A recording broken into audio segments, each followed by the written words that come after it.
Tun Dr. Ismail Datuk Haji Abdul Rahman dilahirkan pada 4 November 1915 di Johor Bahru. Anak kelahiran Johor Bahru ini memperoleh pendidikan awal di Sekolah Bukit Zahara dan kemudiannya melanjutkan pengajian di English College Johor Bahru. Beliau kemudiannya meneruskan pengajian ke King Edward College of Medicine, Singapura dan memperoleh ijazah sarjana muda perubatan di Queen's College Melbourne University, Australia. Tun Dr. Ismail mula menempa nama dalam bidang politik apabila dilantik sebagai Ahli Majlis Mesyuarat Kerajaan Negeri Johor pada tahun 1948 hingga 1954. Beliau turut menyertai UMNO pada tahun 1951 dan dilantik sebagai Timbalan Presiden UMNO. Tun Dr. Ismail turut diberi penghormatan untuk menyertai rombongan kemerdekaan ke London pada tahun 1956 bagi rundingan kemerdekaan Tanah Melayu. Beliau telah dilantik sebagai Duta Malaysia ke Amerika Syarikat yang pertama dan pada masa yang sama sebagai Wakil Malaysia ke Pertubuhan Bangsa-Bangsa Bersatu PBB di New York sehingga 1959.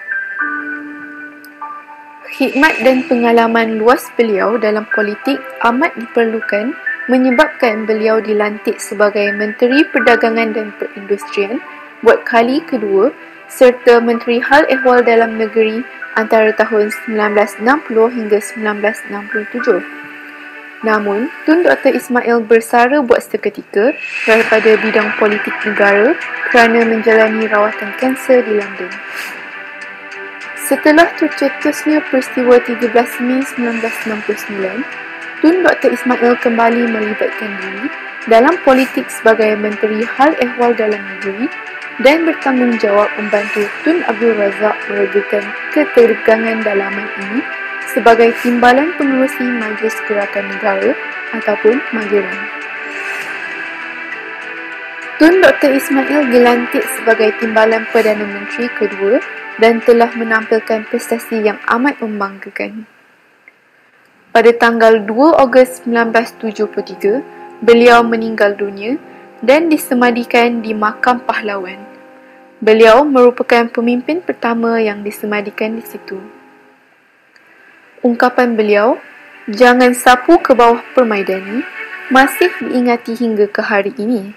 Ungkapan ini merujuk kepada permasalahan ekonomi orang Melayu yang sangat daif tetapi cuba ditutup begitu sahaja sehingga akhirnya tercetus peristiwa 13 Mei 1969.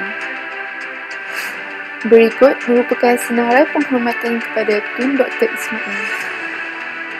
Pidato Tun Dr. Ismail diadakan sekali setiap 2 tahun oleh Akademi Perubatan Malaysia. Taman Tun Dr. Ismail di kawasan Segambut, Kuala Lumpur. Kolej Tun Dr. Ismail di UTM, UPM, UTHM dan UKM. Dan akhir sekali, beliau dianugerahkan ijazah kehormat kedoktoran undang-undang oleh Universiti Malaya pada tahun 1964.